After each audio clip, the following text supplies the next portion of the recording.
George Marsden's The Outrageous Idea of Christian Scholarship asks a question that continues to shape higher education nearly 3 decades after its publication.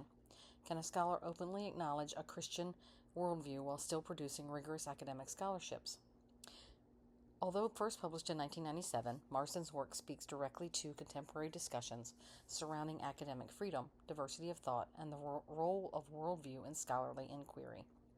To appreciate Marsden's argument, it is helpful to understand the historical development of American higher education. Many of the nation's earliest colleges, including Harvard, Yale, and Princeton, were founded within explicitly Christian traditions. Over time, however, American universities evolved into secular research institutions that increasingly reviewed religious commitments as private matters, rather than legitimate components of academic discourse. As a historian of American religion, Marsden argues that this transformation produced an intellectual paradox. Universities celebrate diversity of perspectives, yet religious worldviews have often been treated as exceptions to that principle. Marsden's central argument is frequently misunderstood. He does not advocate replacing evidence with theology or granting Christianity privileged status within the academy.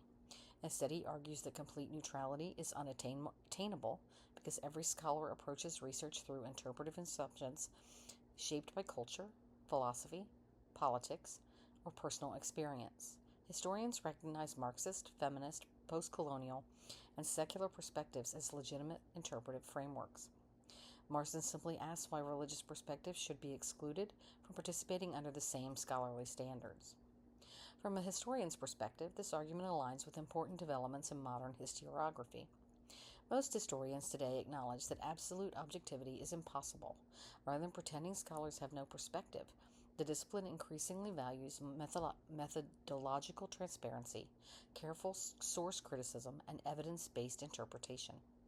The goal is not to eliminate worldview, but to discipline it through rigorous historical methods. In that respect, Marsden's proposal is less radical than many of his critics suggest. Perhaps the most compelling aspect of the book is Marsden's insistence that Christian scholarship should never receive special treatment. It must meet the same standards expected of every serious scholar. Arguments must be grounded in credible evidence, subjected to peer review, and remain open to criticism and revision. His proposal is not exemption from academic standards, but equal participation within them. As someone whose research focuses on local history and public history, I found Marsden's argument especially relevant because local communities are often shaped by religious beliefs, churches, and shared moral traditions. Those influences are not peripheral to history. They are frequently central to understanding how communities developed and how they remember their past. In many towns, churches preserved records, sponsored schools, documented local events, and collected oral histories that now serve as essential primary sources. Faith has not only influenced history, it has often preserved the historical record itself. The perspective resonates with my own research on the Milford 11 and the ways communities construct historical memory. Local narratives surrounding that event have been influenced by civic identity, religious values, and community traditions alongside documented evidence. Marsden reminds historians that acknowledging the influence of faith on historical actors, and sometimes on an historical interpretation, is not a departure from scholarly rigor. Instead, it often produces a fuller understanding of why people acted as they did and how communities continue to interpret those events decades later. Ultimately, The Outrageous Life of Christian Scholarship is less about defending Christianity than about defending intellectual honesty.